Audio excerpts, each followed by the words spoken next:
दोस्तों, आज की कहानी देखकर आपका दूसरे लोगों के तरफ नजरिया बदलने वाला है।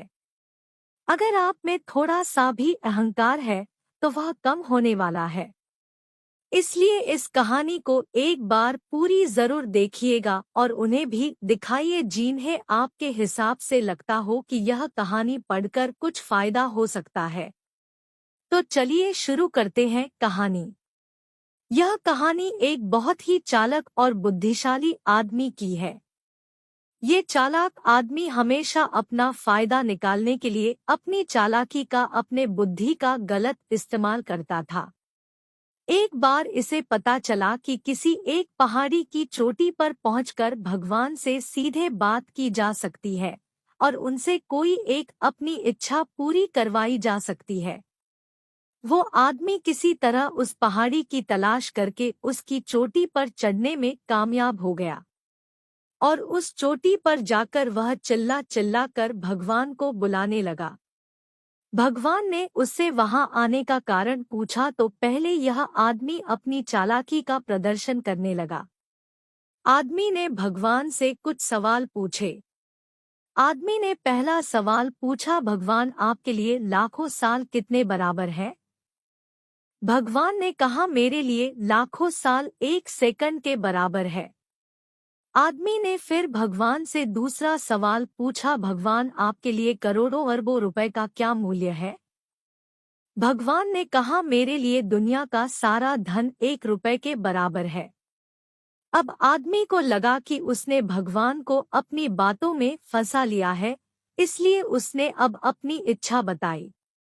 भगवान, मैं आपसे 1 रुपया मांगता हूँ। इतना कहने के बाद आदमी मन ही मन मुस्का रहा था कि अब वह दुनिया का सारा धन पालेगा। भगवान ने कहा, मैं तुम्हें 1 रुपया देने के लिए तैयार हूँ, इसके लिए तुम्हें बस मेरी एक शर्त माननी होगी। आदमी ने कहा, वह कोई भी शर्त मानने के लिए तैयार है। भगवान ने आदमी से कहा, तुम्हें सिर्फ 1 सेकंड इंतजार करना होगा। आदमी खुशी से उछल पड़ा और तुरंत हाँ कर दी। उसके हाँ करते ही भगवान वहां से गायब हो गए। अब आदमी इंतजार करने लगा कि कब उसे दुनिया का सारा धन मिलेगा।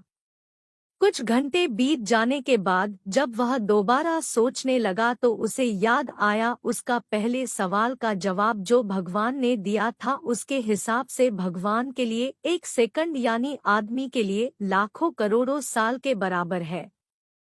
यानी कि भगवान उसे दुनिया की सारी दौलत देंगे, लेकिन लाखों करोड़ों साल इंतजार करने के बाद। ये अद्भुत कहानी हमें बड़ा ही गहरा सबक देकर जाती है। यह कहानी हमें सिखाती है कि कभी भी हमें हमारे सामने वाले को कम नहीं समझना चाहिए। अगर हम सामने वाले से ईमानदार रहेंगे, हम उसके साथ अच्छा ही करेंगे तो हमारे साथ भी अच्छा होगा और हम सामने वाले को जो देंगे वही हमें वापस मिलेगा। हम सामने वाले को खुशी देंगे तो हमें खुशी वापस मिलेगी। हम उसे दुख देंगे तो दुख मिलेगा। वफादारी के बदले वफादारी और धोखे के बदले हमें धोखा ही मिलेगा।